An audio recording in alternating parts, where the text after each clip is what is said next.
Well, hello everybody, this is Tim Green with Rattle Magazine. Welcome to another Critique of the Week. Thanks so much for joining me. It's Friday, September 27th, approaching the 6th year of doing this, I think. It's so fun to do Critique of the Week every Friday. Glad you could be here. Let's see who we've got in the crowd. We've got Alila Holmes is here, Steve Harrell, James Langford, Jamie Thomas, Tara Meslick-McMahon, Jamal Udin, Morgan Feeney, Nikki Fryer, Dee Coleman, Monica Dobos is here, Dick Westheimer, Leela Holmes, I think I already said that. Sharon Ferrante, Ruth Kennedy, Ali Rowland, Nate Jacobs here, Katie Dozier downstairs. Hey, Katie. Rebecca Kate, Maria L. Berg is here. Let's see. Jumped on me. Amy Dower Solorzano, Deb T, Chelsea McClellan, Clayton Clark, Lisa McDonigal. Good to see you all. All right, and then over on Facebook, let's see what we've got.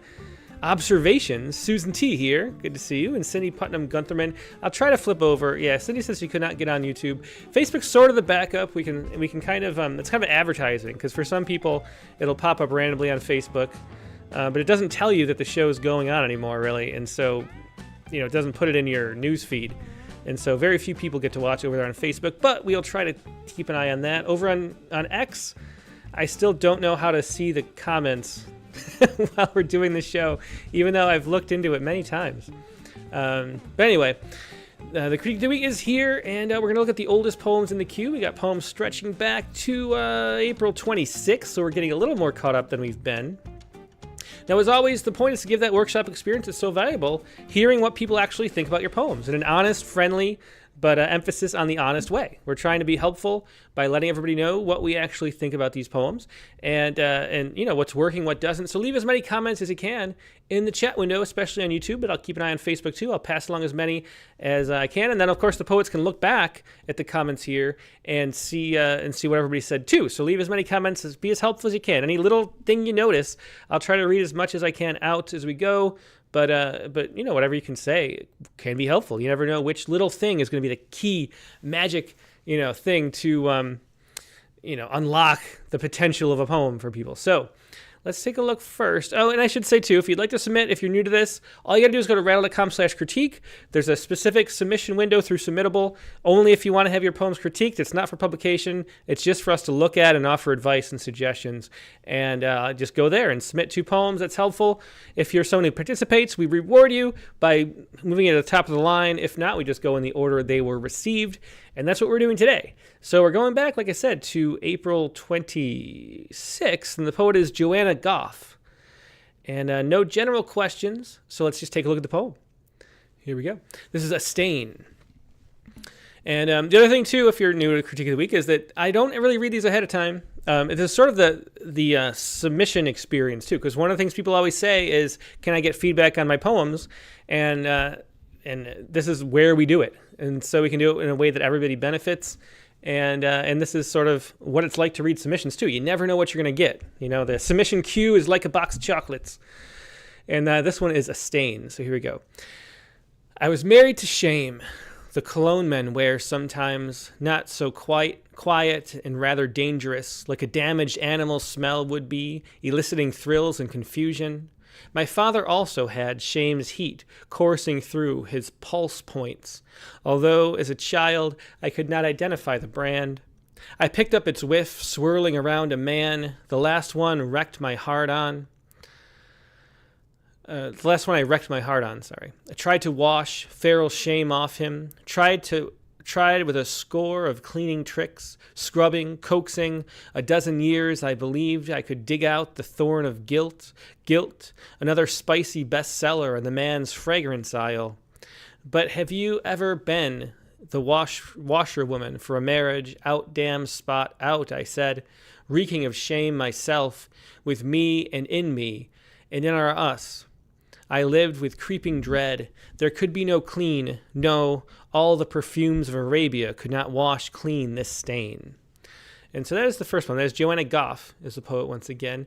And so generally, I think the poem, the structure is nice. There's a nice overarching metaphor to it.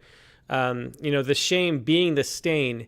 The one thing I feel like the poem would benefit if we really got a sense of the smell and the feel and the look of this shame as a stain. Like, what does it look like? And it reminds me of a poem by the great Maria Gillen. It's called "Shame is the Dress I Wear," and if we look at that poem really quickly. We get a little bit more story, and what we get is a little more detail, and that's what brings the poem to life. So this is "Shame is the Dress I Wear. On the first day of school, my mother slips a dark blue dress over my head, ties the starched sash. Zia Louisa and Zia Guillermo have come down the back steps of our apartment to see me setting off. They don't have children of their own, and Zio Guillermo is my godfather, so they are a big part of our lives. To see how it gets in, there's really specific detail. We get the first day of school, we get the dark dress being slipped over my head, the ties, the starched sash, we get the names of the people down the street. This whole scene is building up. And we know the metaphor, shame is the dress, and this dress is a metaphor for the shame of childhood. We get all that detail. And I'm not going to read the whole poem, but the whole poem goes on in that way. And that's what makes the connection that we feel to the poem. And so, is having that detail and feeling, specifically tied to the person. And so for this poem, the question becomes, how can you get a little more detail in, first of all? And so how can you make us feel what that shame is? And it's funny too, somebody said, who was it? Sharon French said, yes, I love Tim's shirt. I switched it because I had a stain on my shirt. I had, we went to the grocery store on the way, this morning, and they had a free sample of chicken Parmesan and a little bit dribbled down, and I realized it, so I had to go throw on a new shirt. But anyway, so for this poem, the poem has a nice structure. There's a good amount of emotion behind it. The question is just, how do we get as much connection as we can out of the problem or out of the situation? And so I really, if I could feel and smell the stain and really get to the specifics of that. Katie says, yeah, Tony's pasta. It was indeed Tony's pasta. Anyway, so let's go through and see where we can pick up more details, because I think that's what would make the poem come to life. I was married to shame, the cologne men wear sometimes, not so quiet and rather dangerous. So we have quiet and dangerous, like a damaged animal's smell would be, eliciting thrills and confusion. So we sort of get an emotional description of what the shame smell is, like the cologne, right? But we don't. Yeah. So Winston Munn says, "Tell me the story by showing me what's happening rather than telling me what's happening." That's right. Yeah, that's exactly what I'm saying here. And so what does actually dive into that? What does it smell like? Like, compare it to something. Give us a sense of what it smells like. What one of the favorite things. Recently, my daughter, we were talking.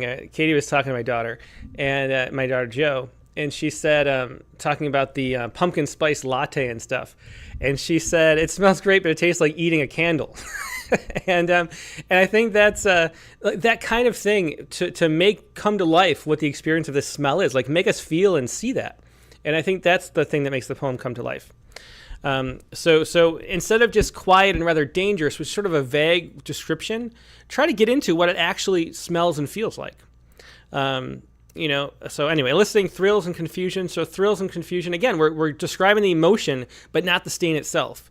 And a poem is like an empathy machine. We're stepping into your shoes. Your breath is stepping into us. We're becoming you in this really deep sort of spiritual way when we're reading a poem.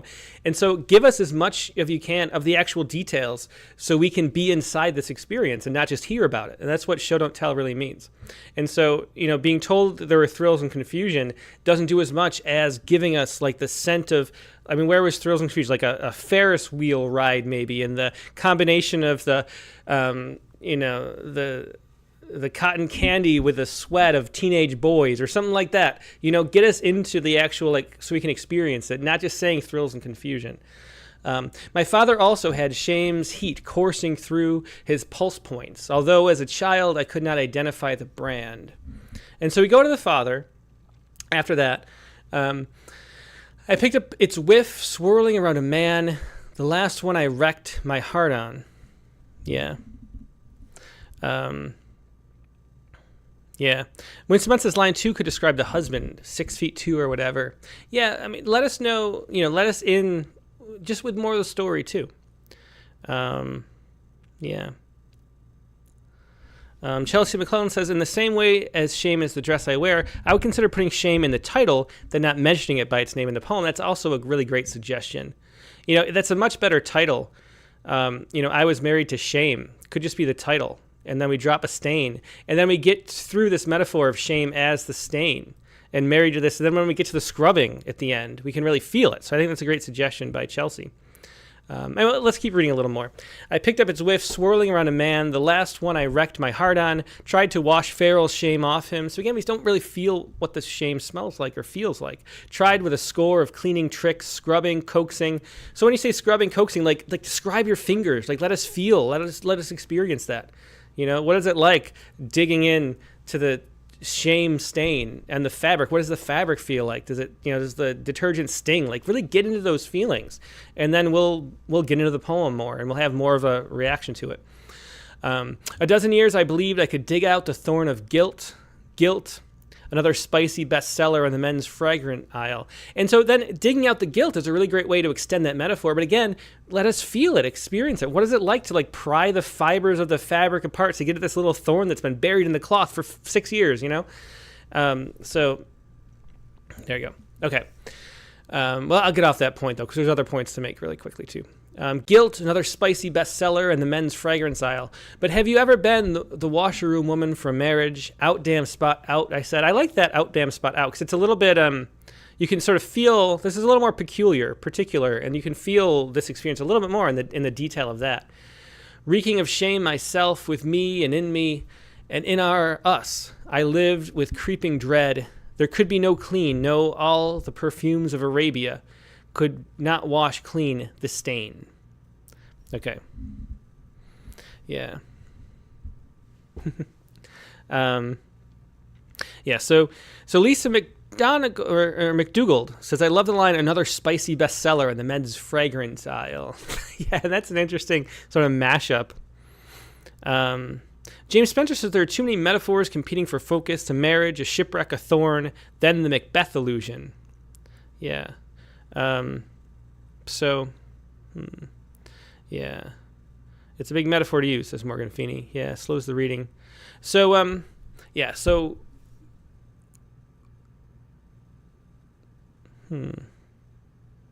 That's funny. Because I don't really recognize all the perfumes of Arabia cannot wash this clean the stain. Is that the end? Is that a Shakespeare reference? Am I not remembering Macbeth? Yeah. Yeah, as Amy Dower Solorzo says, I'd be interested in writing one metaphor through the whole poem, either the smell or the stain or the thorn. Yeah. And I think there's a way you can combine it and make the metaphor the washroom. But really, I think the poem sort of lacks focus, even though it feels like it should have focus, And so, yeah. Yeah, Morgan Feeney says that's Macbeth. God, I haven't read Macbeth or watched Macbeth in so long. Yeah. Well, I'm glad you are all so well read of Shakespeare. I think it's been 20 years since I read Macbeth. But that takes me out of the poem, too. What is the actual line? It's vaguely familiar to me. Macbeth, wash clean. What was that line? I'm not sure. Oh, out damn spot. Is that Macbeth? Oh, that's Macbeth. Okay. Interesting. Okay, so out damn spot out is Macbeth. So that's where that comes from, I guess. Well, that makes a little more sense. But I think, yeah.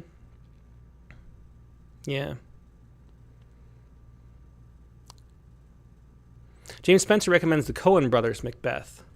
Oh, that's interesting. Yeah. Okay. Lady Macbeth says in her madness. Okay. Yeah, so for me, I think what we just need are to dive into that metaphor and let it be one extended metaphor, like April Dower Solorzo said. Make it one really intense metaphor. We get to focus on that, and we get to feel it through the metaphor. And I think that's the main thing that's missing. We're sort of jumping around with too much show don't tell on this. Okay. Lisa McDougall says, perhaps you could italicize the line from Macbeth. And that, that might be, for people to know that it's a reference, that can be helpful. But anyway, so I think this poem, title, I Was Married to Shame, and then let us really feel the shame and get more of the backstory and how the husband, because we really didn't get to the father and the husband, whose shame is it? Is it the men's shame that she's trying to wash out? I don't think that's exactly clear. It's a really interesting topic, I think, and a great use of metaphor, and there's a real potential for the poem here. So just really dig in, no pun intended, both into that metaphor and into the actual story, and then we'll get a poem that I think is really great out of this. Okay, let's take a look at the other poem, though, from Joanna Goff. Okay. Oops. No. Come on, Submittable. You can do it. There we go. Defiance. Okay. And Defiance. Defiance. Up high, jagged glass, November blowing, windows shattered, shards litter the carpets, a place that is her history with its revolutions and loves. Here stands a bulwark, her piano. Most recently, peace was lost in this land. In Curzon, so much peace lost that this dust, this mess is precious, even as it turns the story gray. She is lost within it.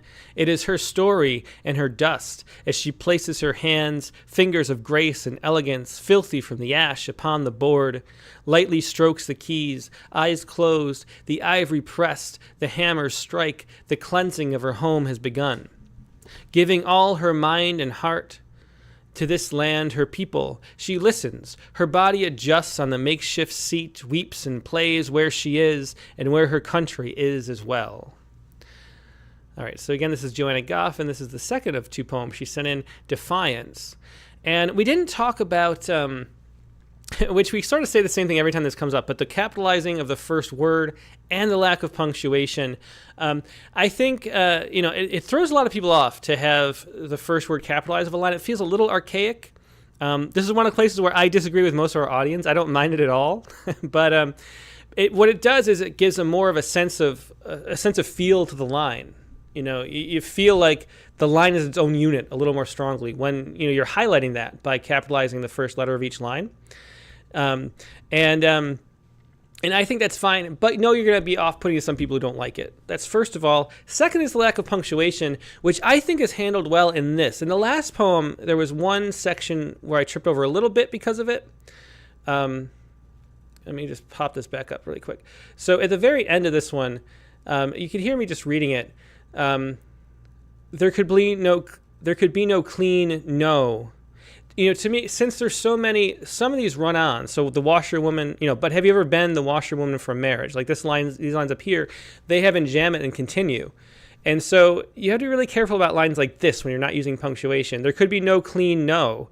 And so I read that first, one of the times I read it as there's like no clean no, as if like no was a thing that couldn't be clean. Instead of it was a continuation. And so it's fine to write poems that don't have punctuation if you can handle and avoid situations like this. And I think this other poem does do that fine, especially with a short note. Somebody already mentioned that the lines being short gives it a sense of urgency. That was Ruth Kennedy who said that. And yeah, I think so. And Ali Rowan follows it up with the poet has a good sense of rhythm, I think. And I think that's what makes this work. And I didn't have a problem with either of these aspects, but be aware of them. What I do have trouble with this one is sort of similar to the last one, although I think it's a little more dominant in here, is the distance with the poem. I don't really know who the her is. Is that the speaker? Is that the poet talking about themselves? So it's hard to sort of get a sense of grounding in the actual situation of this poem. We don't get enough of the story. So there's these sort of disjointed fragments that sort of maybe set a mood and have some images, but we don't really know how to tie it together at first. So up high, jagged glass, November blowing, windows shattered, shards litter the carpets, a place that is her story with its revelations and loves. Here stands a bulwark, her piano. And so there's a nice, it's sort of painting the scene in these like staccato sort of movements of just images, flash, flash, flash. And the rhythm works nicely. The lack of punctuation is fine. But I don't really know, it's sort of setting the stage, but then I never get to know who the her really is or what's going on. It's a little too hard to follow. We don't get the whole story. I like Here Stands a Bulwark, her piano. And then, and if that was going into something about the piano, yeah, as Ali Rowland was just saying, the piano is something to lock onto. I thought it was going to, and I was like excited kind of about this poem. It set the stage well. And then what is her and the piano and what's the relationship? That seems like a great thing to go into. And that goes in a different direction. Most recently, peace was lost in this land. In Kherson, I hope I'm saying that right. So much peace lost that this dust, this mess is precious, even as it turns the story gray. So, where is that in the Ukraine? Or just Ukraine, I should say. Yeah, it's the port city. Yeah, it's the port city in Ukraine. Okay. So, so it becomes a poem about the war in Ukraine. And it sort of, where it should have done, so I think the poem is sort of set up to dive into her piano. I mean, not literally into the back of the piano, but like, where did the piano come from? What was it like when she used to play the piano? What songs did she play? What did her fingers feel like on the keys? Were they ivory or whatever? The details of the piano, diving into that to tell the story is where the poem like wanted to go or was like ready to go. But instead of zooming in with like the microscope, we zoomed out and got this broad picture, which was, so the poem ends up being lost in the generalities of the situation. So most recently, peace was lost in this land in Kherson. So much peace lost that this dust, this mess, this precious, even as it turns the story gray, she is lost within it. It is her story in the dust. As she places her hands, fingers of grace and elegance, filthy from the ash upon the board, lightly strokes the keys, eyes closed, the ivory pressed, the hammers strike, the cleansing of her home has begun. And so we don't know anything about the backstory. When we know that there was a bombing, here, and this sort of, but we instead of zooming into her and making that a character, the overarching, distance that we get makes the poem not connected as much as it could be, if that makes sense. Giving all her mind and heart to this land, her people, she listens, her body adjusts on the makeshift seat, weeps and plays where she is and where her country is as well. And so, so we get the scene of playing on the piano, but not the details swirling around it. Yeah. As Maria Berg says, or Jamie Thomas maybe originally, said I could get more intimate really quickly just by switching the person point of view. Yeah. Mm-hmm. Yeah. Lisa McDonald says I want to see the details in the room where the piano is. Yeah. That's a good way to put it too. And so what we want to do is have a kind of a tension build up where we get the details of the people, like the humanity of the situation, and then sort of piece together what happened and build a story out of that. And instead we get this sort of arching sort of narrator overview. So Winston Munn says, once again, it seems the eye chart is needed, Big E to set the stage. Yeah, and that's the thing. Katie Dozier loves to pull this up. It's what Billy Collins says about the eye chart, and start with the big thing, and then narrow into the smaller details of the fine print. And I think that's the kind of thing. We stay with the sort of the big E. We're like about to zoom in into more detail, and then we pull back and see the overarching thing, and then we just don't get as much connection. It becomes sort of a generalized summary.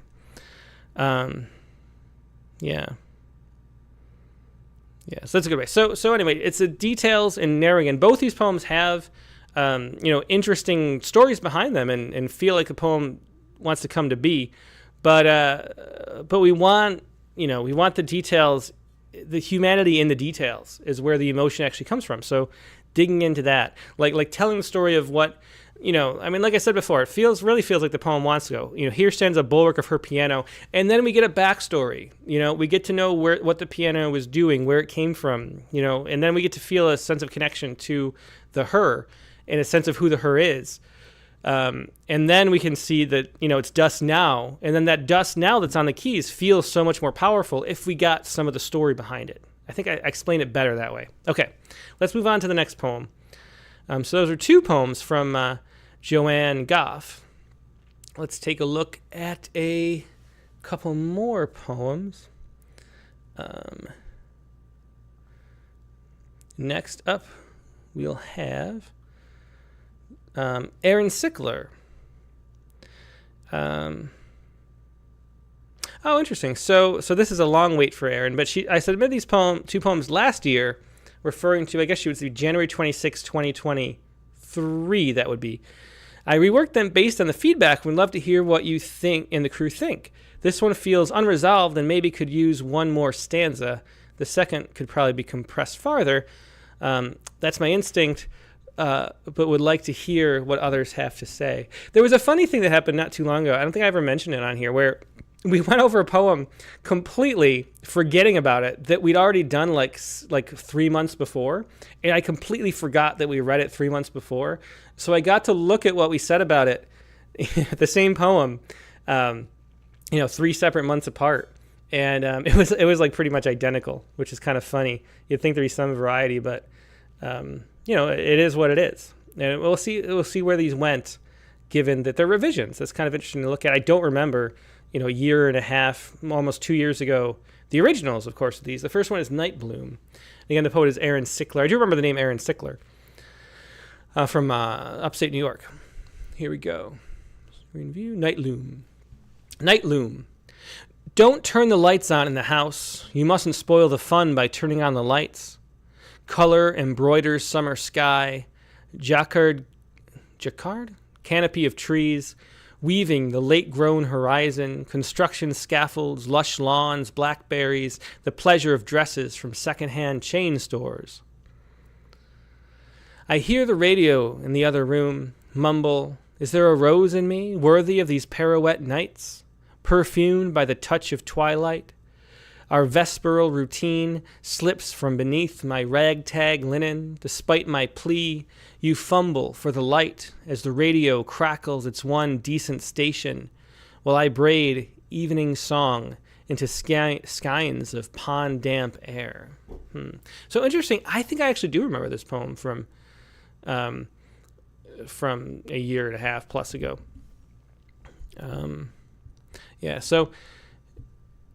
So Night Loom. Don't turn the lights on in this house. You mustn't spoil the fun by turning on the lights. I really like and I remember, that's the line I remember. And I think it's still a great line. The you, I remember talking about this actually now, and being a little confused who the you was. Yeah, and so does Deb T. Yeah. And I think we were sort of we love the images and the sounds of these details, the texture of the details, as Layla Holmes says, but still having a little trouble following the plot. And I still feel the same way. And when I first read this first 3 lines, I think they're great. Don't turn the lights on in the house. You mustn't spoil the fun by turning on the lights. I think that's a great, there's a lot of mystery in you mustn't spoil the fun. There's a lot of personality in saying you mustn't spoil the fun by turning on the lights. So it's a very, I don't know, it's an engaging kind of start to the poem. Color embroiders summer sky. I think that works nicely. Jacquard, I don't know what that word means. Jacquard. So we get to learn here, or maybe just I do. Like I learned about Macbeth. I apparently have to reread Macbeth. Jacquard is a. So it's this kind of. It looks like like a leaf kind of speckled pattern. Okay, Jacquard canopy of trees. So in fabrics, like your curtains could be jacquard. I wonder how many people know that, because I have never. And maybe it was in the poem. I don't remember that aspect of it. But it's interesting. Jacquard canopy of trees, weaving the late-grown horizon, construction scaffolds, lush lawns, blackberries, the pleasure of dresses from second-hand chain stores. I remember that detail, too, the second-hand chain stores. I hear the radio in the other room mumble, is there a rose in me, worthy of these pirouette nights? So again, I'm really, who is the you? Like, I really would be on board with this poem because there's really nice details, and seeing the whole sort of sweep. So don't turn on the lights, and it's evening, and then we're looking out from the house with the lights off, and seeing these lawns, the blackberries, the pleasure dresses from secondhand chain stores. So the scene's played out nicely. I hear the radio in the other room mumble, and again we have the like the last poem, the last poet too, all these first line capitalized poems with limited punctuation, similar style. And the problem here is I don't know how to connect room and mumble, and is there. So I hear the radio in the other room mumble. Is it the radio mumbling, or is someone else mumbling, is there a rose in me? So does this become a quote? So that's the problem with not using punctuation. You have to be really careful not to confuse us. And punctuation is there to relieve confusion and let us know how to read things the way they're supposed to sound out loud. And at that, where the mumble goes, it could go either way. I think the radio in the other room is mumbling. But then who is saying, is there a rose in me worthy of these pirouette nights? Perfumed by the twilight, or the touch of twilight, our vesperal routine. So who is our? Slips beneath my ragtag linen. Despite my plea, so who's my? So the speaker is a person, and then you fumble for the light. As the radio crackles, it's one decent station. I like that. The radio crackles, it's one decent station. While I braid evening song into skeins. Is it skins or skeins? How do you say that? Skeins? That's one of those words I never know how to pronounce. Of pond damp hair. So, because I don't know, I like the details, but I don't know who the you and the I is, and so I can't connect with it. And so we just need more of the story. And that's so often the case with so many poems. Great lines are great, but as Deb T says, the poem weaves a spell which is pleasurable, but may stay a little too mysterious for me, even though I like the mystery. Really great way to put it. Yeah. I mean, I enjoy the lines, and I like the mystery of it. That's a good way to put it. But I can't really connect emotionally because I don't know what's going on. Ali Rowan says, skiing rhymes with lean. Thank you very much. I appreciate that. Maybe I'll remember that from now on. Oh, no, but then Lynn says skiing rhymes with train. So I guess it's just maybe it's like a regional thing. We say it differently depending on where we are, and that's why it's so confusing. Okay. Okay, now I'm going to look it up. We have conflicting... Usually everybody is right. Okay, let's see. Well, I guess I have to do it this way. Here we go. Ready? Skein. There you go. Skein. Skein. So whoever said skein is right. Interesting. Okay. So anyway, yeah. So what is the story behind this? Lisa McDonegal said, is there a famous couple or myth that could be the title? And of course, a lot of times the title is the way to let us in on what's going on so that we don't feel, we don't feel lost with it. I just feel a little too lost. Because if you think about how much is important in the context, if somebody says something to someone else and say they're a couple having a difficult situation, they could say the same thing. And then if it's like a mother in a nursing home and you're saying that to your mother, you could say the same thing. It means totally different things, and that's how a poem works too. If we don't know who's communicating to who and what the characters are within this sort of little tiny microplay they were putting on, we just don't know how to relate to it, how to and so that's the missing aspect of it.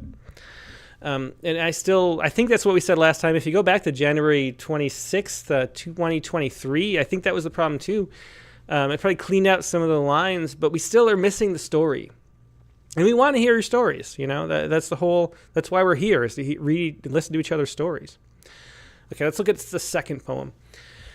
Hagar, wakening in wrinkled exile, dreaming of the robust thighs lining the walls of her father's court, fountains of water the color of lapis lazuli fading from memory like the letter M, as in mother, once a well-known pictogram for water. Among earthen huts and slackened tan, what a waste! Hagar was beautiful in comparison without so much as trying to paint her face. She imagined that one day she would appear to them, Abraham, his wife, a smothering avatar, especially when on her knees in the dirt in our marriage bed, the future stretched out desolate, in the desert too. Then one night she sweated, awake, and ran. Was it an angel who came to her, like they said in Genesis, or was it the God Roy, the God who sees under a hedged moon, in a starless sky, where she hid her dreams behind a bush, where she hid her son too? Water, I want water, she said, to gatherings of deaf angels, to councils of bystander gods, words evaporating from her mouth. Water, I want water. her child sobbing now, water gone from his skin, echoing her own parched lips, and with all the love a mother could give, Hagar made a well for her son, a well in the shape of an M. Well, there's a great, the last two poets have both had great sense of music and rhythm. I think those both play it well. It's an easy, fun poem to read.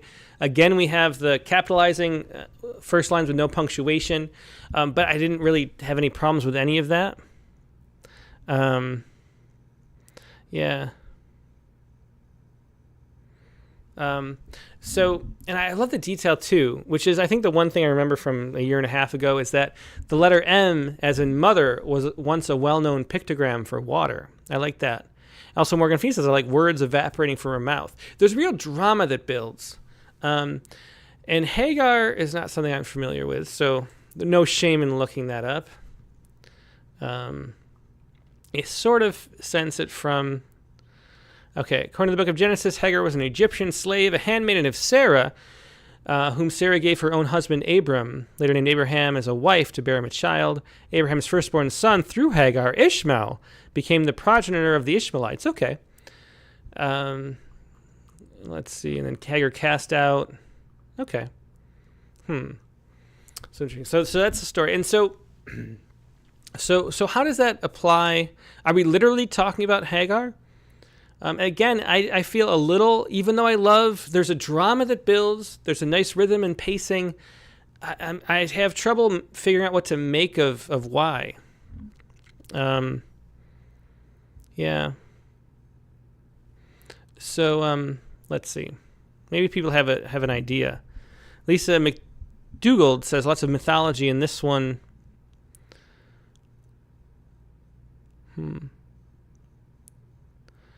Yeah. Winston Munn says the contrasting of two gods doesn't seem to fit. Yeah, and so there's great lines. Yeah. Yeah, Leela Holmes says, I really get into this one in the middle, but I'm confused by where it starts. Yeah, and it's just kind of it's a little too hard to follow, even though the lines are great and it's interesting. It's compelling writing, especially the second half. Maybe we'll read it again and see how that feels. Wakening in wrinkled exile, dreaming of the robust thighs lining the walls of her father's court, fountains of water, the color of lapis lazuli. Somebody suggested not using the lazuli and just saying the color of lapis, however you say that one. I agree. I think you could just say the color of lapis, fading from memory. The lazuli is kind of a mouthful, and you sort of know where it's going anyway, so it's sort of a throwaway syllables, really. I agree with that. Fading from memory, like the letter M, as in mother, once a well-known pictogram for water.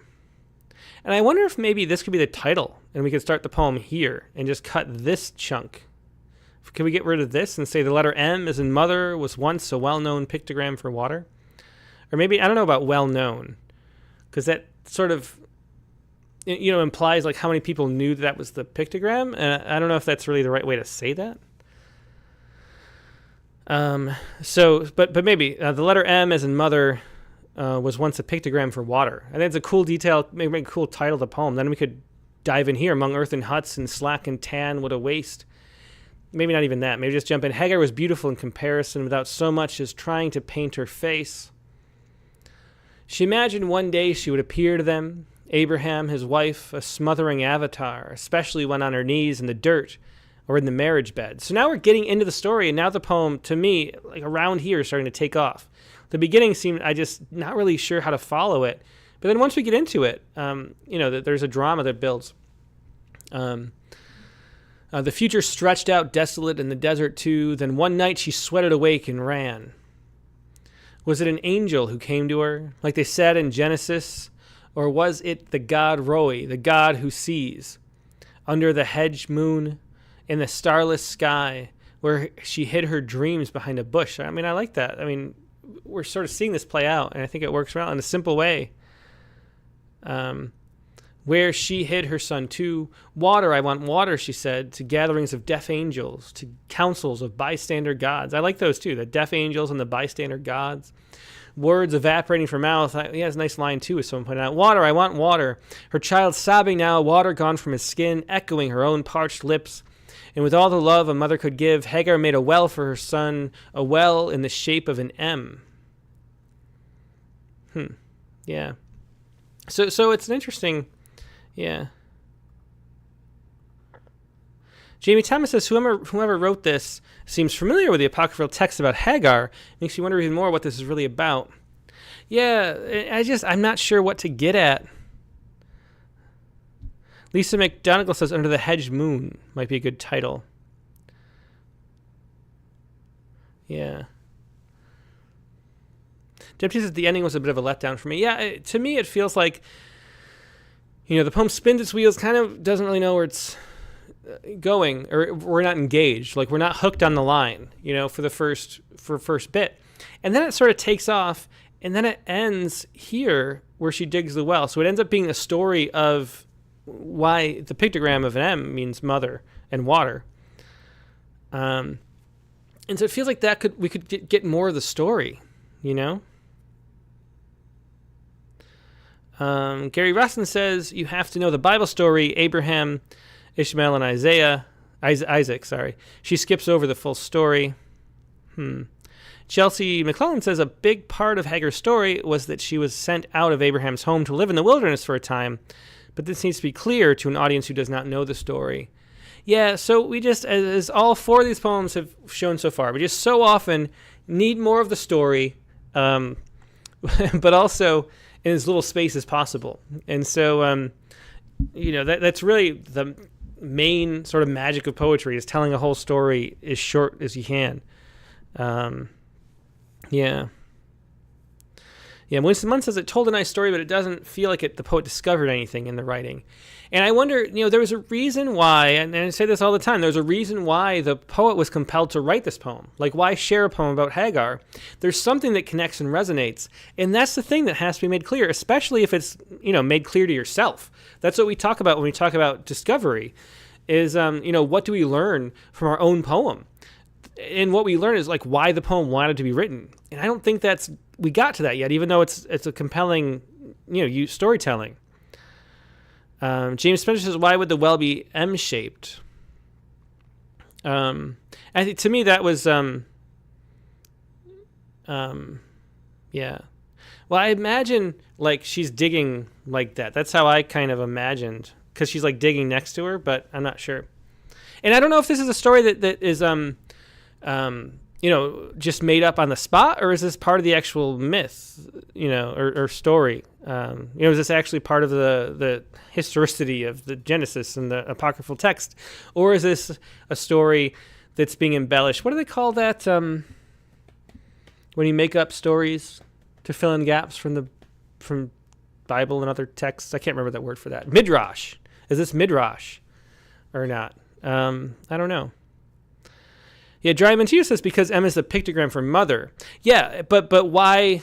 It's like telling the story of why M is the pictogram for mother, but without telling why the M shape itself came to be the shape. Why not an H? Why is an H for mother if they was digging a well, like with two hands? Why an M? It's not really clear. So yeah. So anyway, now we're more than halfway through. If you haven't clicked the like button yet, please do click the like button. Got twice as many people watching live as have clicked likes. Yeah, Midrash, and that's how you spell it. Thanks, Dick. I got there eventually. That was one of the things from my literature of the Bible class, was writing Midrash stories. Were really fun. Let's see. I'm looking over on Facebook too to see if anybody has any other. Tom Parla says, I can only see the comic strip when I see Hagar. That's funny. I thought of that for a second, too. Okay. Well, there's things. So more story, I think is a common theme for today. But in four poems that are really, well written as far as the music and the rhythm and the, interesting details and images. So tying all that together and including the story without going on and on and on forever is the goal of, poems. Okay, let's move on to the next poet, because we only had two poets. I want to do like four at least, but there's been a lot of talking on my part. Okay, and do click the like button if you haven't yet. That's always helpful. Okay, so where am I going? Oh yeah, so once again that was Aaron Sickler with revisions of those poems, and I wonder if we said too, if we wanted more story and we still didn't get it, is the sum of that. All right, let's go to the next poet. And next up we have Brittany Meter. Brittany from Arizona. And general question, I'm very focused on improving, so I only ask that you don't hold back. Also, if you feel trauma, I'm not sure if this is inappropriate for the wider audience of YouTube, great stuff over there. Please feel free to redact the title or use a third backup poem. Okay, well, this is marked as not for children. So, whatever, there might be a bad word in this poem. Oh, cunt is the word. Okay. It was like C and then 2 asterisks and a T, and I wasn't sure what she was referring to, but that's what she was. Okay. That's the second poem. And, word's a word. It's the language. Some of them activate Broca's region in the brain unconsciously, and that's why we call them swear words. But here we go. For Shelby is the first poem. For Shelby. It shocked me how I cried for you, more than for my cousin, poor thing, who shot himself on a lonely road. You were nothing to me, a coworker, just a flag of blonde hair. But you pierced me with your presence, though we'd barely met your smile, though we barely spoke your warmth. You were sunshine, in deed and bearing. I can't stop weeping over emails, crying on the couch. My world rolls on like always. There's no U-shaped hole there, but it feels darker anyway, missing something bright and vital. It makes no sense, this cored-out, gutted feeling. You held the door for me once. Once you took my stuff upstairs. I saw you walk with berets in your hair, or barrettes in your hair. Barrettes or berets? Barrettes in your hair. You were smiling. So we get into the. So here we have an example of one of those second-person poems that I think works because we understand who the you is by the end of the poem. And so it's always a little bit confusing to get to a you, but then we know it's written because of the first line. It shocked me how I cried for you. We know it's not the reader, and we know it's not talking about this first person, and so we're knowing it's a direct address to somebody. And the problem with the second person, the you poems, is that we don't know. It's hard to follow, which of those three. There's an ambiguity inherent in you. It's a quirk of the language. But this one, a good example of how, if you're going to write a you poem, let us know it's for Shelby. You is Shelby right away, and then we don't feel lost in the poem. So if you're going to write a you poem, let us know which one of those three possibilities is, and this one does it. So there's not a problem with that. For Shelby, it shocked me how I cried for you. So right away, it's sort of set up. I cried. I'm wondering, as a reader, why crying? Is Shelby dead? And then it shocked me that I cried, or how I cried. That I cried a significantly amount is interesting too. So there's a sort of a mystery that's waiting to be revealed in the poem that makes you, pushes you forward in the reading. So I think it's a nice start. More than for my cousin, poor thing, who shot himself on a lonely road. You were nothing to me, a coworker, just a flag of blonde hair. And so now we understand coworker. So we're really getting the story. This is a good example of storytelling. And as Cindy Putnam Guntherman says over on Facebook, because I happen to have that up, just a flag of blonde hair is a really nice line too. You were a coworker, just a flag of blonde hair. A great way to describe that. And especially as a coworker, like you can imagine, I immediately see just this sort of blonde hair hovering above a cubicle. And that's a really vivid, specific detail that makes the poem come to life. So that's a really nice line. Yeah. And Elizabeth Brown pointed that out too. But you pierce me with your presence. So this is much weaker. And you see the difference between, a flag of blonde hair, something we could really see. It's peculiar, interesting, memorable. You pierce me with your presence is a opposite. It's vague, it's distant, it's abstract. Even pierce we don't really know exactly, I don't know what that really means. And so, sticks out much more. Yeah. So, anyway. So pull away from that. That's more show, don't tell stuff. Tell the story, let us feel it. Don't say you pierced me. Show how she pierced you. Or he. Is Shelby well, whatever. Though we'd barely met, you pierced me with your presence. Though we'd barely met, your smile. That one was a little confusing to me, just syntactically. Though we barely met, your smile. Though we barely spoke, your warmth. And so the warmth, again, is like the pierce me is a very general thing. And this works too when you catch up to the syntactic structure of this, that it's like a continuation, but you did this, and then there's a comma, so it's like an inverted sentence there. But it feels it doesn't live up to the rest for several reasons. And so I'd play with that more. You were sunshine indeed and bearing. And again, so all this, we go from, the difference between a flag of blonde hair to just sunshine indeed and bearing. They're so generalized and so vague and non-specific. Tell us what happened. Be specific. Yeah, as Morgan Freeman said, sunshine is a bit of a tired metaphor. And so it loses that really great punch it started out with by getting too general here. I can't stop weeping over emails, crying on the couch. My world rolls on like always. There's no U-shaped hole there, but it feels darker anyway, missing something bright and vital. And again, bright and vital. And so to me, the poem hasn't really dug into those emotions. Like it's explaining, as Elizabeth Brown said, maybe cut crying on the couch because we already have weeping over the emails. It's sort of spinning its wheels in this way that's just telling us how I felt instead of letting us experience how you felt with you. And D. Coleman says, we can sometimes feel connections to people who are just adjacent to our lives, and it can be shocking how we might feel their death so acutely. It's a really great way to put it, and that's definitely what this poem is about, and I think we've all experienced that, Like not even death, if kind of assuming that's what it was because of the emails, but even if there's somebody you didn't really think much about when they're there, and then they move away, in school or whatever, and you're like, you actually feel some kind of profound loss that you never said goodbye, even though you didn't think that they meant that much. And then they did. It's a really interesting human experience, and I think it's a great topic for a poem. Leila Holmes says, I love an excerpt of a benign email here. That's a good idea too.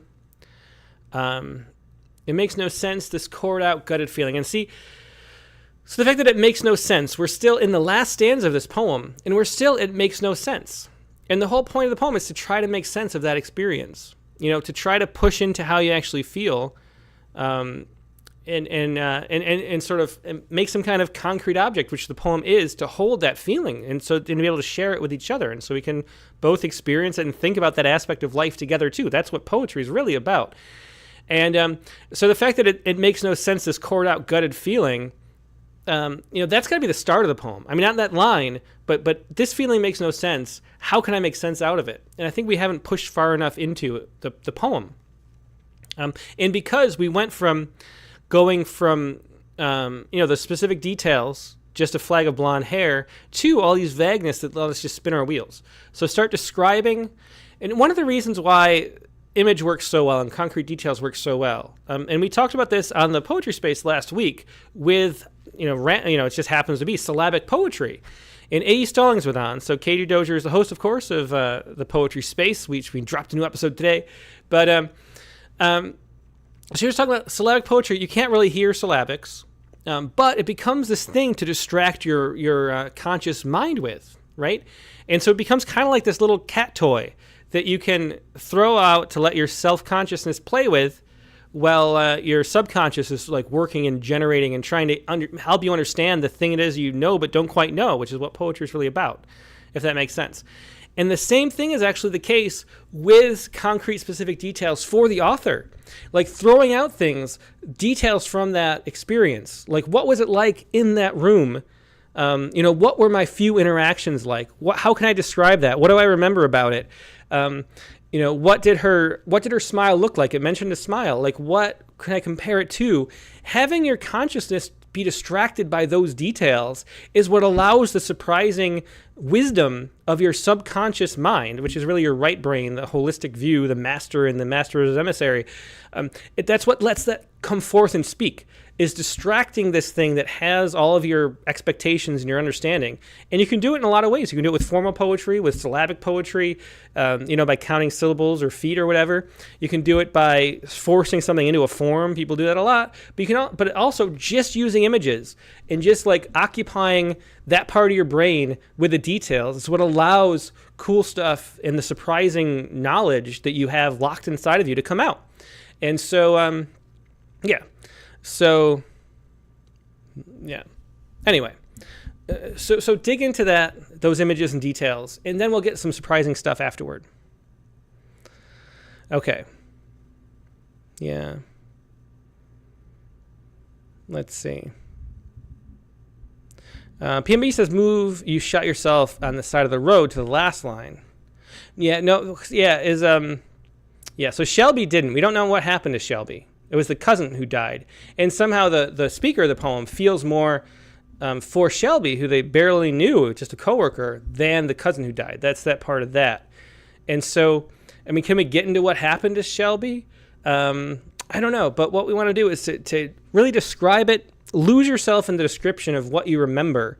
And it's sort of like, I mean, that's why, talking therapy works. That's what psychoanalysis is, the therapist gets you talking and focusing on all these little details, and then you spit something out that's like, oh, I didn't realize that's why, and that really, the way that our brains work, that's how it is, so anyway. So dig into those images and then see what happens, because we don't get the whole story of your emotional state and why it matters here, why the poem was written. Okay. I think we're not going to do any more poets, but we'll have the other poem. And, of course, if you are, traumatized by words and phonemes and morphemes, then, mute and black out the screen, because the poem is called Trauma Cunt. And so it's worth talking about those sort of profanity in poems, I think. And I was one of those liberal type people who think, oh, words are just sounds and who cares? And it's so puritanical to not want to say words, and they're just the shape of your mouth. How goofy it is to be all offended by the shape of your mouth, And, but then I learned, I mentioned it before, that the thing that's really unique about profane words is that they're actually generated in a different part of your brain that's much more unconscious. It's Broca's area that does the function words, that generates all the these and as, the articles and the connections and stuff. And those things happen on a different unconscious level. And so what happens is when you're reading a word like brown leaves, you're sort of one area of your brain, in the frontal cortex, is imagining brown leaves when that happens, and you're sort of active participant in that generation of that image, or whatever, however you experience the word brown leaves. And that's the conscious part of your brain that you can manipulate and play around with. When you come across a profane word, it's generated in a deeper part of the midbrain, and that's an involuntary part of the brain. And so when you say a word like cunt or fucked, that actually puts that word and that emotion, and it's more connected to emotion being in the deeper part of your brain, right in you, and you can't avoid it. So it's almost like a linguistic assault. And once I realized that, now I have a little bit more feeling about it. Of course, my feeling in poems is that if you want to do that, great, just know what you're doing. And so having Trauma Cunt be the title, that's going to have a real impact, and know what that impact is. Okay, and I think it works, but if you're, it's something you can overdo. It is going to put people off. It is sort of, in a way, psychologically assaulting them in the way that, and so there's a reason to avoid profanity, because it is a kind of, you're forcing somebody, really against their will, to have that experience, and so it's interesting. But anyway, this is Trauma Cunt, and we'll read it. I haven't fucked in 9 years. I've been asleep, I guess, or dead maybe. But now I've risen, miraculously, shaken off the dead brown leaves, crawled out of my cave, away from the last clinging grips of hibernation. I'm so horny I'm sick. It's a medical necessity. It feels like a cramp, like being hungry. My skin cries out, my pussy weeps. I scratch at myself, inconsolable. And the thing of it is, the funny thing of it is, I can't find a soul to help me. I'm on all the apps. Men are thick on the ground like rotten apples, and there's not a one to pick. I can't do it cold and nameless, yet I can't find anyone worth the knowing of. I'm like a cat in distress, panting through lukewarm dinners and stinking exhalations, desperate for someone halfway decent, but he remains an enigma, a mystery. He can't be found. I'd howl with laughter if I wasn't so busy masturbating. In a less enlightened time, they'd have sent the doctor in with a dilator. In a more enlightened time, I'd have never gone dark in the first place. Yeah, so this is really interesting. This is sort of almost the antidote to the rest of the poems we've seen this week, because we get the whole story. And notice how it's not as, some of the poems have great lines and are really, like memorable in the way it's written in a really simple way, really. But the voice is so honest, and we're on board with the story. We know what's going on. That it's the most engaging poem we've seen today, I'd say. And so, so what came with this? So trauma cunt. I haven't fucked in 9 years, and there's sort of a humor, but there's also this desperation that I think comes through really well too. Yeah, Lisa Dugald says I like this a lot. Winston Munn says I don't find the uses objectionable at all. Maria Alberg says, didn't you, Tim, recently say that there are enough poems about sex? Yeah, I agree. I don't think there are as many as there should be, given how much of that goes on, and how an important part of life it is. It seems like it's something that should come up all the time. I mean, there's at least like 2 or 3 or 4 poems about death in every issue of Rattle. Someone dying is a traumatic thing you go through, and sex is something that and that whole, everything that goes along with that is sort of a taboo subject. It's like ripe for poetry, and we don't really talk about it all that much in poems. So, and we do sometimes, but anyway. Let's see. Deb T says, "Don't get the word trauma in the title." I think that word trauma does a lot of use. So I think that explains, just in one word, without actually going into it, why it's been 9 years, and so that actually does a lot of pulls a lot of weight, because we know that it's not just we know there's some kind of trauma behind it that I'm not speaking of, and in a way having that we know what it is but we're not talking about it lets it sort of loom in the dark about what that trauma was.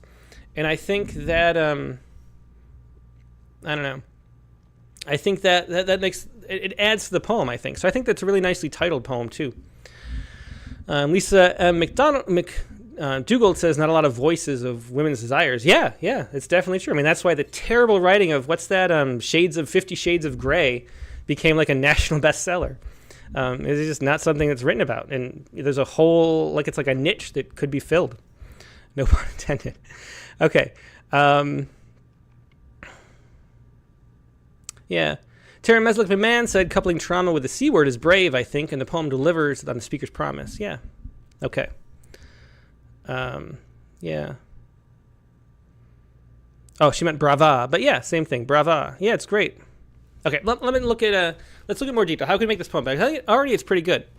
It's good storytelling because we're on board. We know what's going on. We're not lost, and we're like there and feel the difference between this and the other poems we've read. We know who the speaker is. Like we feel like a confidant, like we're there, a friend being told a story. And it feels great to have that kind of intimate connection. All right, so I haven't fucked in 9 years. I've been asleep, I guess, or dead maybe, but now I've risen miraculously, shaken off the dead brown leaves, crawled. So there's sort of a, we have the sort of the bluntness of those profane words. We have the Jesus reference that knows we're a little bit light about a serious topic. So it's really a nice way to intro the poem too. So that's why we're right on board. We have this really blunt, I haven't fucked in 9 years.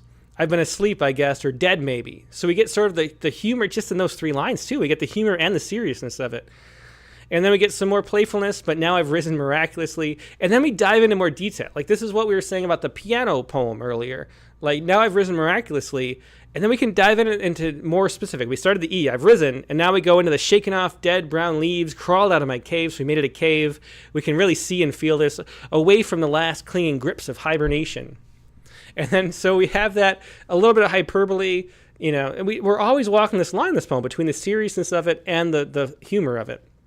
I'm so horny, I'm sick. Speaking another blunt phrase again. It's a medical necessity. It feels like a cramp, like being hungry. My skin cries out. My pussy weeps. I scratch at myself, inconsolable. And so I think maybe here it's a little weak with my skin cries out, but it sort of sets up the next line. So maybe that works pretty well. And I think maybe inconsolable, here's another opportunity where we could go back to like the cave type thing, just as far as expanding it. So I scratch it myself like this. Was it feel like? How can you make that a little more nuanced, yeah. Like more detailed, more precise, and more descriptive, more concrete, instead of just inconsolable. Like show that a little bit. That's one opportunity for a stronger poem. And the thing of it is, and the funny thing of it is, I can't find a soul to help me. I'm on all the apps, and then you get kind of a rant, which is funny. Men are thick on the ground like rotten apples. I think and there's not one to pick. I think that weakens the really great metaphor of the men on the ground like rotten apples. And so here, instead of saying there's not one to pick, men are thick in the ground like rotten apples, and then describe it, again, in the same move where we went to the cave and we got details about the brown leaves, let's get a little bit of details about what it feels like to be wading around in this like ball pit of rotten apples. Like, let us feel that a little more viscerally, instead of saying there's not one to pick, which doesn't have the emphasis on it. I can't do it cold and nameless, yet I can't find anyone worth the knowing of. I like that too. That's funny. I'm like a cat in distress, panting through lukewarm dinners and stinking exhalations, desperate for someone halfway decent, but he remains an enigma. I think an enigma, a mystery, again, it's similar to there's not a one to pick. Like we're repeating a vagary, and let's just either make it more specific or just cut the second. He can't be found. I'd howl with laughter if I wasn't so busy masturbating. That's a really good line, too. You just don't expect it. And it's the simplicity of that, too. It's funny. Like setup and punchline. Terry Man says, we'd like to see a bit more images of the men and our partners that are subpar for the speaker. Yeah, that's the only thing. The poem would come to a little bit of life, just more colorful, and colorful is memorable, And so just having a little bit more colorful details about it would make the poem even better than it is, although it's already a nice poem. In a less enlightened time, they'd have sent the doctor in with a dilator. In a more enlightened time, I'd have never gone dark in the first place. And that's the end of the poem. So I'm not sure about the ending. And maybe, I think maybe it hasn't quite gotten to the end. I think it's got a nice arc and a nice progression to it. And though at the end, I don't know, could there be like another line or two that wants to come out that hasn't come out yet?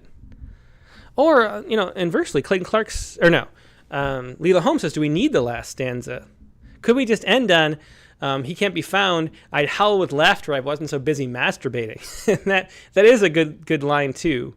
I think there was like an impulse, though, to push a little farther into the dark place and sort of bring that up again. And I think that's why the author went there, because it felt like that would be like the easy ending. And we had a poem, I'll just throw up another poem, that was not too long ago. What's her name? She was a guest on the Rattlecast. Ruth Bavetta had a poem not too long ago. Which one was this? Let's see. It was the one about like calling Amazon the new battery should come tomorrow. And so, and I'll show you just this because we can see how like it works and it's fine. So I won't read the whole poem, but she goes, I got up this morning thinking about going to see my daughter, which led to thinking about the remote for the garage door opener, which had stopped working when I replaced the battery. And then she goes on this whole long thing about like how difficult it is to get the battery, and then it leads to this and leads to this, and you have the wrong battery, and then you go back to Amazon, and it's really annoying. And then it ends. So now I'm exhausted and not going anywhere. And if you look back at the poem, it works as sort of an entertaining poem. We can relate to it. It fits, the mood. It's engaging the whole way through. And we published it. It was a good poem. It was fun. But that poem didn't go sort of deeper down either. And I think that you could end the poem here, and just by going, I'd howl with laughter if I wasn't so busy masturbating. And that would be a great ending to the poem. And it would make it sort of an entertaining poem. But the poem could be more. And I think there's more that maybe wants to get out, And, yeah. And so what is that never gone dark? James Spencer says, in a less lonely time, never gone dark. And I think there's an impulse to like dig deeper into, the trauma of it. That's why trauma is in the title. There's something there. And I think, it's living beneath the surface and it works for a long time, but I think there's an impulse to dig deeper. I think maybe we should in this poem. So I think that's one of those things to explore. I think maybe with this poem, my advice is have one version that just ends here and then play with pushing the poem into a deeper level. Yeah. As Leland Holmes says, it comes back, and Deb T says too, it comes back to the word trauma in the title. Yeah, that's what the dark place is. But we don't get the dark place, and I think like there's an impulse to explore that, and I would follow that to see what happens. Exactly, as Lisa McDonough says, this could be a longer poem exploring the psychology and express what the trauma is.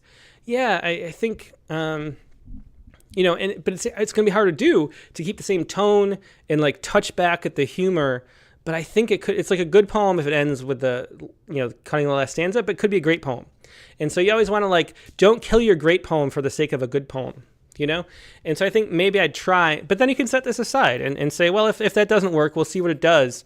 If we push it farther, that's an ending too, and that can work. And it's an entertaining poem and we enjoy it. And there's more to it that we don't really get into, but we know and sort of sense a little bit. And I think that's okay too.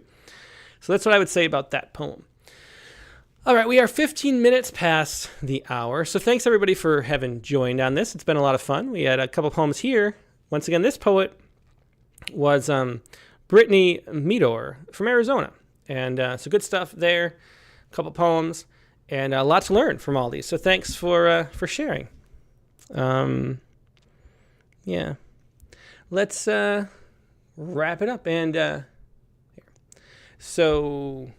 thanks everybody for being for sharing your thoughts. We'll put this music back on. And this week's guest in the Rattlecast coming up. Or first, I should say, I mentioned the Poetry Space that just released. This week, we talked about wedding poems. It's going to be a great SEO episode of the Poetry Space, we hope, because everybody wants to know what poems you should read at weddings. Katie and I went to a wedding over the weekend. It was actually Alan, the founder of Rattle, at age 80, and Dave Veen's remarriage. They were married for, 38 years, got divorced for 2, then lived together again for a bunch, and then got remarried. And so it was a really nice remarriage to sort of redo their vows. But we were at a wedding, and people were speaking at the party after. We're citing some poems and stuff. We were thinking about what would be, what are the best poems. It's one of the great places where poetry interacts with the general public.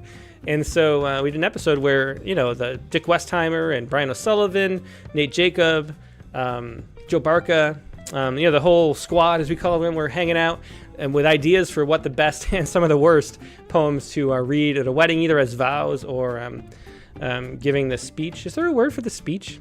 Anyway, so that is, if you look at the Poetry Space, just on iTunes or whatever, that's Katie Dozier's show. You can find that and enjoy listening to that as some of your weekend, maybe evening commute or something like that. Now, this week on the Rattlecast coming up, though, on Sunday, we're going to have as a guest, right there, Eric Coker. Now, as all print subscribers know, Sky Mall is a really wonderful, engaging book. That first poem is 20 pages long, and you just kind of fall into it. And, it's a really nice meditation on, on being a parent and a couple, family, sort of being distanced because you're stuck on a plane. I'm not sure exactly what, maybe going to a conference or something. Eric is a professor of environmental studies. And so maybe that was a source, but Sky Mall is that airline magazine, and he imagines writing a chapbook, Sky Mall, and that's what that is. So it's a beautiful book. I really enjoyed it. That was one of the first of 3 2024 Rattle Chapbook Prize winners. Came to all print subscribers with the fall issue of Rattle. He's going to be the guest on Rattlecast number 264, talking about that and much more. The prompt for this week was... hang on, let's be a little slow. The prompt for this week... Uh-oh. Oh no, the music stopped. Let's start it over again. Here we go. Come on, music. Here we go. Okay. So, The prompt for this week was to write a poem in haiku stanzas, and that is 3-line stanzas of 575 syllables. Do not make it haiku. As we know, we should know by now, haiku are not syllabic poems. In Japanese, we don't count syllables. They count mora or on. And on are not syllables and not 575. 575 syllables are way too long because there's multiple on per syllable. So haiku should not be that length. But due to the misunderstanding and so many people teaching haiku as syllabic poetry and like kindergarten and stuff, there is the haiku stanza, which is a syllabic poem in this form of stanza. And we thought it'd be fun, especially after Ron Riki, last week's guest, shared a whole bunch of haiku stanza short micro poems that were not actually haiku, and also talking about syllabic poetry with A.E. Stallings on that poetry space. We thought it'd be fun to be the prompt for that week. So write a poem in haiku stanzas. That means syllabics. Count your syllables and make the poem, several stanzas long, going through syllable by syllable. Like we said before, the point of using syllabic poetry or something is to let your mind wander and have a distraction for your conscious mind so that surprising things can emerge from your subconscious. And that's how to use syllabic poetry. That's how A.E. Stallings does it. And that's what you're going to do this week for the prompt. With our guest, Eric Coker, Rattlecast 264. Hope to see you then. Hope you have a great weekend in the meantime, and we'll talk to you later. Goodbye.